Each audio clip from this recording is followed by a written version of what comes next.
Dalam nama Bapa dan Putra dan Roh Kudus. Amin. Tuhan menghujankan mana untuk dimakan dan memberi mereka gandum. Roti para malaikat menjadi santapan insan, bekal berlimpah disediakan oleh Allah. Bapak, Ibu, saudara-saudari umat beriman yang dikasihi Tuhan, hari ini Rabu dalam pekan biasa ke-16. Pertama-tama izinkan saya dan kru Pijar Hati Katolik mengucapkan selamat ulang tahun kepada Anda yang merayakannya.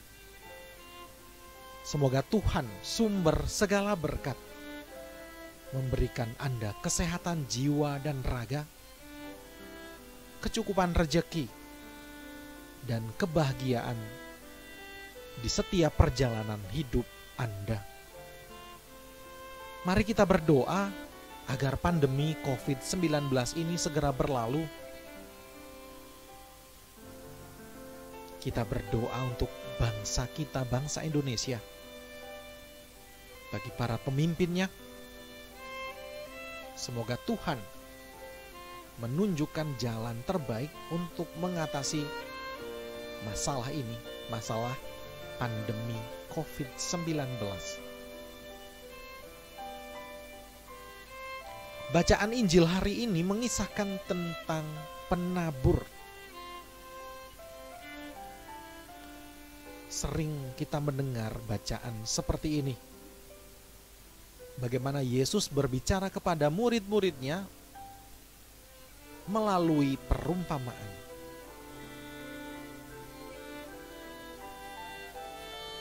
Pada intinya, setiap manusia yang lahir ke dunia ini sebenarnya memiliki potensi untuk menjadi baik, kudus, dan akhirnya menemukan kebahagiaan sejati. Tuhan sendiri menginginkan kebaikan dan kebahagiaan setiap manusia. Maka dalam diri setiap manusia pun sudah Tuhan beri jiwa, akal budi, dan hati nurani yang baik untuk menjadi tempat yang baik bagi bertumbuhnya iman sejati. Akan tetapi, apakah iman itu bertumbuh dan berkembang baik tergantung dari kita manusia yang menggunakan jiwa, akal budi, dan hati nurani untuk membuatnya bertumbuh subur. Apakah kita selalu menyediakan hati kita secara terbuka sebagai tempat yang subur untuk bertumbuhnya iman?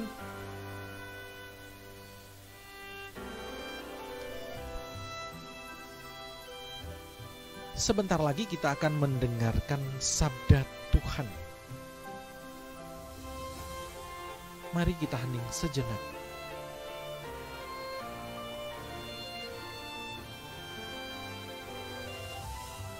Kita sadari bahwa kita hanyalah manusia biasa yang tak pernah luput dari dosa dan salah.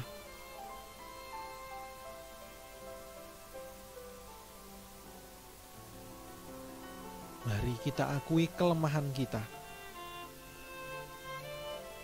Kita mohon ampun kepada Tuhan. Kita membersihkan hati, memantaskan diri, melayakkan hati untuk mendengar sapaan-Nya yang kudus.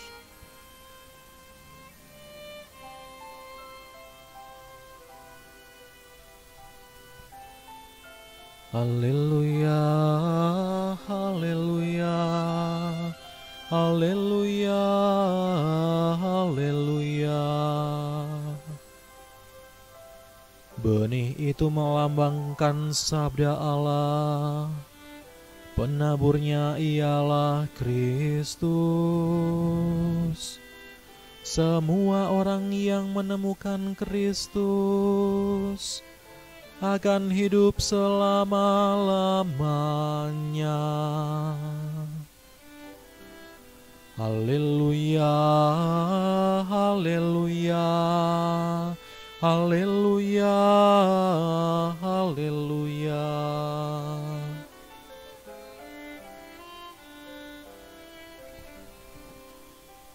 Semoga Tuhan beserta kita sekarang dan selama-lamanya. Inilah Injil Yesus Kristus menurut Matius. Dimuliakanlah Tuhan. Pada suatu hari, Yesus keluar dari rumah dan duduk di tepi danau. Maka datanglah orang banyak berbondong-bondong, lalu mengerumuni dia, sehingga Yesus naik ke perahu dan duduk di situ, sedangkan orang banyak semuanya berdiri di pantai. Yesus mengajarkan banyak hal kepada mereka dengan memakai perumpamaan-perumpamaan. Ia berkata, ada seorang penabur keluar menaburkan benih. Pada waktu ia menabur, sebagian benih itu jatuh di pinggir jalan, lalu burung-burung datang memakannya. Sebagian jatuh di tanah yang berbatu-batu, yang tidak banyak tanahnya. Lalu benih itu pun segera tumbuh, karena tanahnya tipis. Tetapi sesudah matahari terbit, layulah tumbuhan itu dan menjadi kering karena tidak berakar. Sebagian lagi jatuh di semak duri, lalu makin besarlah semak itu dan menghimpitnya sampai mati.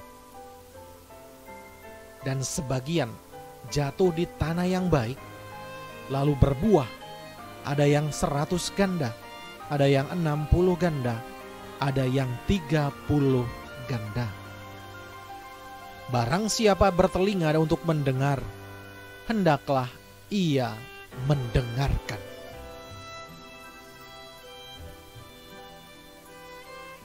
Demikianlah Injil Tuhan. Terpujilah Kristus.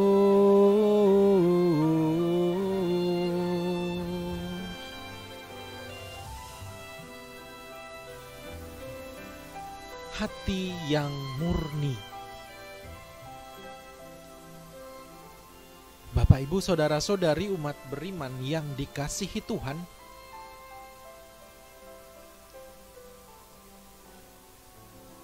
seorang katekis tua di sebuah paroki pernah sharing pengalamannya dalam mewartakan sabda Tuhan. Dia mengatakan bahwa manusia adalah makhluk Tuhan yang paling mulia. Sesuatu yang tidak mudah untuk menanamkan sabda Tuhan di hati manusia. Seorang pewarta sabda haruslah orang yang memiliki kesabaran tingkat tinggi.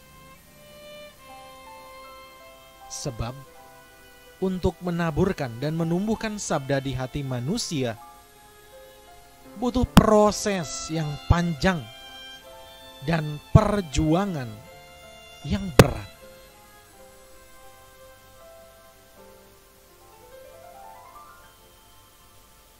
Dalam bacaan Injil hari ini dikisahkan dengan sangat indah tentang perumpamaan seorang penabur. Perumpamaan ini sungguh menarik karena benih yang ditabur tidak jatuh di satu tempat yang sama. Ada benih yang jatuh di pinggir jalan, ada yang jatuh di tanah berbatu-batu, ada yang jatuh di semak duri, dan ada benih jatuh di tanah yang subur. Benih yang jatuh di tanah subur akan tumbuh dengan baik dan menghasilkan buah yang banyak. melalui perumpamaan seorang penabur ini. Tampaknya Tuhan Yesus ingin mengingatkan para muridnya untuk menyiapkan tanah yang subur bagi benih sabda Tuhan. Tuhan Yesus sudah menaburkan benih sabda itu kepada manusia. Dan kini manusia diajak untuk menyiapkan tanah yang baik dan subur untuk menumbuhkan benih sabda itu. Sehingga benih sabda Tuhan dapat tumbuh dan pada akhirnya berbuah banyak.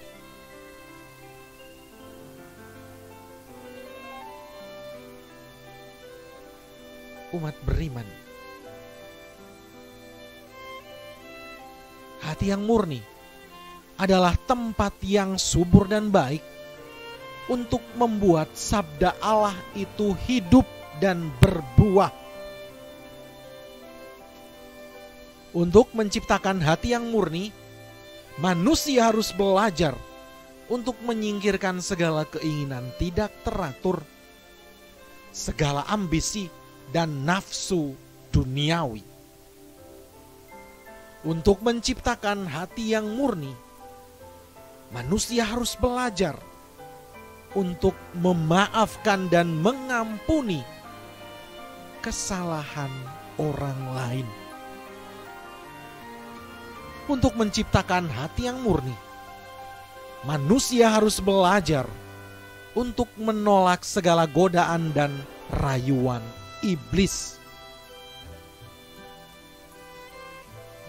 Untuk menciptakan hati murni, manusia harus belajar untuk terus-menerus merindukan kehadiran Tuhan dalam kehidupan sehari-hari. Pertanyaannya,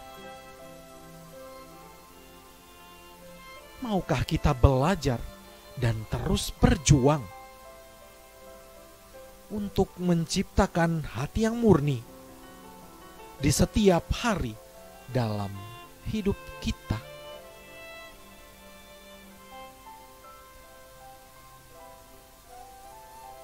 Semoga.